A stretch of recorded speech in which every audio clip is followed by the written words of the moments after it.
Who's your favorite foreign leader? Who's my favorite? Just name anywhere in the country, any one of the continents, any country. Name one foreign leader that you respect and look up to. Anybody. Mine was Shimon Peres. No, okay, I'm talking about living. Go ahead. You got to do this. Anywhere, any continent. Canada, Mexico, Europe, over there, Asia, South America, Africa. Name a foreign leader that you respect. I guess I'm having an Aleppo moment in the former president of Mexico. But I'm giving you the whole world. I know. Well, Randy Kaye asked Libertarian vice presidential candidate Bill Weld about this today.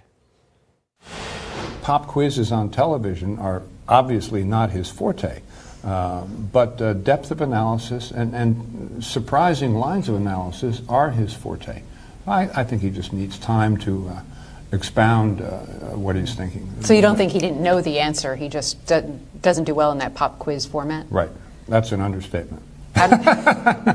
Well, despite a few cringeworthy moments, the Libertarian ticket is having an impact on the race, especially with millennials. Randy Kaye tonight looks at how. On November 9th, we're going to wake up to a world where Gary Johnson is President of the United States.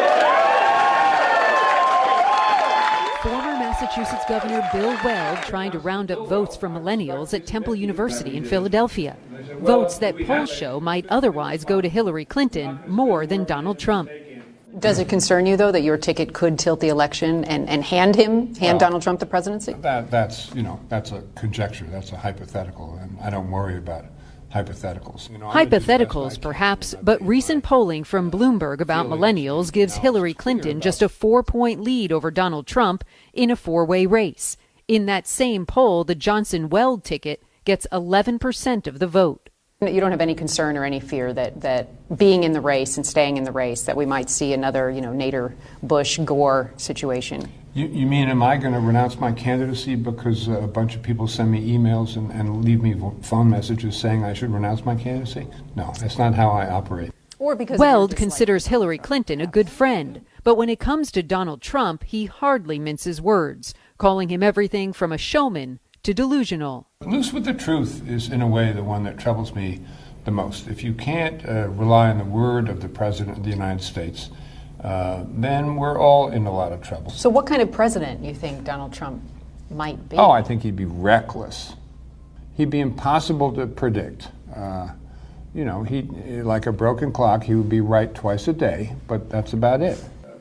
Many of the millennials we spoke to at the rally are turned off by both Trump and Clinton, and they don't believe their vote is essentially a vote for Donald Trump. I think that's completely inaccurate. It's a vote for Gary Johnson. I'm going to vote for someone that I believe in. What don't you like about Hillary Clinton? Well, she's a liar. I think that's pretty well known. And the whole email scam was really concerning. How do you feel about Donald Trump? I think he's a terrible candidate, probably one of the worst we've ever seen. In the coming weeks, if it looks like a Trump victory is near, Bill Weld may have a big decision to make. Could you set the record straight and tell me whether or not you would consider dropping out before the election, before Election Day, if it looks like your ticket could help hand Donald Trump a victory? I think it's doubtful. It's a hypothetical. Let's see how the debates play out. There's some water between here and there, and I've given my word to a lot of people, including Gary Johnson, that we're going to give this our best shot at running the table and taking the whole thing.